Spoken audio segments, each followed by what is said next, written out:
کبھی کوئی قوم ترقی نہیں کر سکی جب تک اس قوم میں باہم اتفاق نہ ہو، جب تک ان میں اتحاد نہ ہو، جب تک لوگ ایک دوسرے کی ٹانگیں کھینچتے رہیں گے، جب تک وہ ایک دوسرے کو دشمن کے طور پہ ٹریٹ کریں گے، جب وہ ایک دوسرے کو اپنا محض مخالف سمجھیں گے اور کسی نقطے پہ جمع نہیں ہوں گے، تو نتیجہ یہ ہوگا کہ اپنی قوت اکھڑ جائے گی۔ اللہ تعالی نے فرمایا وَلَا تَنَازَعُوا فَتَفْشَلُوا وَتَذْهَبَ رِيحُكُمْ، فرمایا کہ آپس میں جھگڑوں میں نہ پڑو، آپس میں تنازعات میں نہ پڑو، فَتَفْشَلُوا، تم پھسل جاؤ گے اور تمہاری ہوا اکھڑ جائے گی، یعنی تمہاری قوت جاتی رہے گی۔ تو جب ملک کے جو افراد ہیں، جو ملک کے سرکردہ لوگ ہیں، جو وطن میں رہنے والے ہیں، اگر ان کے آپس کے تعلقات کی بنیاد محبت نہ ہو، نفرت ہو، دوستی نہ ہو، دشمنی ہو، قرب نہ ہو، دوری ہو، اپنائیت نہ ہو، بیگانگی ہو، تو نتیجہ کیا نکلے گا؟ اس نفرتوں کے ساتھ، ان دشمنیوں کے ساتھ، ان کینوں اور عداوتوں کے ساتھ دنیا کا کوئی ملک ترقی نہیں کر سکتا۔ اللہ تعالی نے فرما دیا وَلَا تَنَازَعُوا فَتَفْشَلُوا وَتَذْهَبَ رِيحُكُمْ، آپس میں تنازعات نہ پالو، آپس میں جھگڑے نہ کرو کہ تم پھسل جاؤ گے، تم بزدل پڑ جاؤ گے، تمہاری قوت کمزور ہو جائے گی، تمہاری ہوا اکھڑ جائے گی۔ نبی پاک صلی اللہ تعالی علیہ وآلہ وسلم جب مدینہ منورہ میں تشریف لائے تو آپ کے آنے سے کیا ہوا کہ اہل مدینہ میں بھی لڑائیاں تھیں، ان میں بھی جھگڑے تھے، ان میں بھی فسادات تھے، ان میں بھی جنگیں ہوتی تھیں، لیکن ہوا کیا کہ جب سرکار دو عالم صلی اللہ علیہ وآلہ وسلم نے مدینہ منورہ میں ریاست کی بنیاد رکھی تو آپ نے ان کو آپس میں ملا دیا، آپ نے ان کے اندر محبتیں پیدا کر دی، آپ نے ان کو جوڑ دیا، ایک دوسرے کے قریب کر دیا۔ کیسا کر دیا؟ اللہ تعالیٰ قرآن پاک میں ارشاد فرماتا ہے، فرمایا اِذْ كُنْتُمْ أَعْدَاءً فَأَلَّفَ بَيْنَ قُلُوبِكُمْ فَأَصْبَحْتُمْ بِنِعْمَتِهِ إِخْوَانًا، فرمایا یاد کرو جب تم دشمن تھے ایک دوسرے کے، تم تو دشمن تھے ایک دوسرے کے، فَأَلَّفَ بَيْنَ قُلُوبِكُمْ، تو اللہ نے تمہارے دلوں میں الفت پیدا کر دی، ایک دوسرے کی محبت پیدا کر دی،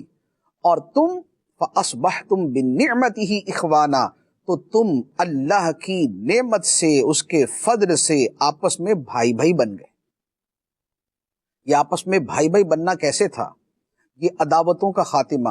یہ نفرتوں کا خاتمہ، یہ کینے کا چلا جانا، یہ دشمنیاں ختم ہو جانا، یہ آپس کی عداوتیں اور برسوں کی عداوتوں کا ختم ہو جانا، مٹ جانا، یہ کیسے تھا؟ نبی پاک صلی اللہ تعالی علیہ وآلہ وسلم نے ان کے درمیان الفتیں تقسیم کی، محبتیں بانٹی، شفقتیں عطا فرمائی، اور نتیجہ یہ ہوا کہ انما المؤمنون اخوہ فاصبحتم بنعمته اخوانا۔ حدیث مبارک میں نبی پاک صلی اللہ تعالی علیہ وآلہ وسلم ارشاد فرماتے ہیں المؤمن للمؤمن کالبنیان یشد بعضہ بعضا، فرمایا ایک مومن دوسرے مومن کے لیے ایسے ہے جیسے ایک عمارت ہو جس کا ایک حصہ دوسرے حصے کو مضبوط کرتا ہے۔ جب وطن کے افراد، جب ملت کے افراد ایک دوسرے کے لیے مضبوطی کا سبب بنے، تعمیر کا سبب بنے، تخریب کا ذریعہ نہ بنے، اگر ایک نے کوئی کام کیا ہے تو دوسرا اس کے اچھے کام کو سپورٹ کرے، دوسرا اس کے اچھے کام کو آگے بڑھائے، تو پھر ملک ترقی کرتا ہے۔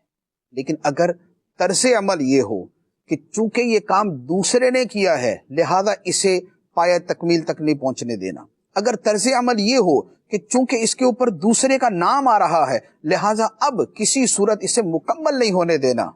اس کا مطلب یہ ہوا کہ جو ذاتی سوچ ہے یا جو عداوت ہے وہ اجتماعی سوچ پر اور وہ وطن کی محبت پہ غالب آ گئی۔ تو ترقی کے لیے ضروری ہے کہ آپس کے اندر اتفاق ہو، اتحاد ہو، قوم ایک قوم نظر آئے، قوم ہجوم نظر نہ آئے۔ اگر ہجوم ہے کہ جس کا جو دل کرے بولے، جس کا جدھر منہ کرے نکل جائے، تو وہ بکریوں کا ریوڑ ہے، وہ جانوروں کا ریوڑ ہے، وہ قوم نہیں ہے، وہ ہجوم ہے۔ اور ہجوم کسی کی قیادت میں نہیں ہوتا، بس اس نے ایک ہلڑ بازی کرنی ہوتی ہے، ایک شور مچانا ہوتا ہے۔ اور افسوس کہ ہماری قوم کی حالت کچھ، قوم کم ہے، ہجوم زیادہ ہے۔ ہمارے ہاں یہ کینے، عداوتیں، دشمنیاں، بیگانگیاں، اجنبیت، ایک دوسرے سے دوری، یہ زیادہ ہے۔ محبت، الفت، پیار، اپنائیت یہ کم ہے۔ اور اس کی وجہ کیا ہے؟ وجہ یہ ہے کہ ترجیحات کا پرابلم ہے۔ ہماری ترجیحات کیا ہے؟ ہماری ترجیح جب ہماری ذات ہوتی ہے، ہماری ترجیح جب ہمارا گروپ ہوتا ہے،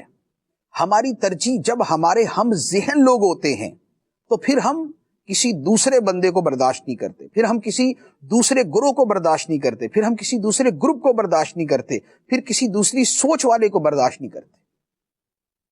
تو یہاں سے دوریاں پیدا ہوتی ہیں۔ لیکن اگر کوئی ایک نقطہ واحدہ ہو، کوئی ایک نقطہ مشترکہ ہو کہ اس پر اتفاق ہو، اور وہ کیا ہے؟ وہ ہمارا وطن پاکستان۔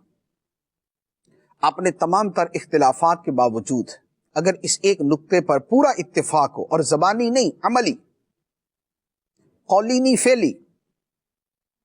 ظاہری نہیں، حقیقی، یہ اتفاق ہو کہ ایٹ لیسٹ جو شے پاکستان کے لیے مفید ہے، جو ہمارے وطن کے لیے بہتر ہے، وہ ہم کریں گے، اور اگر ہمارا دشمن بھی کرے گا تو ہم اس کی مدد کریں گے۔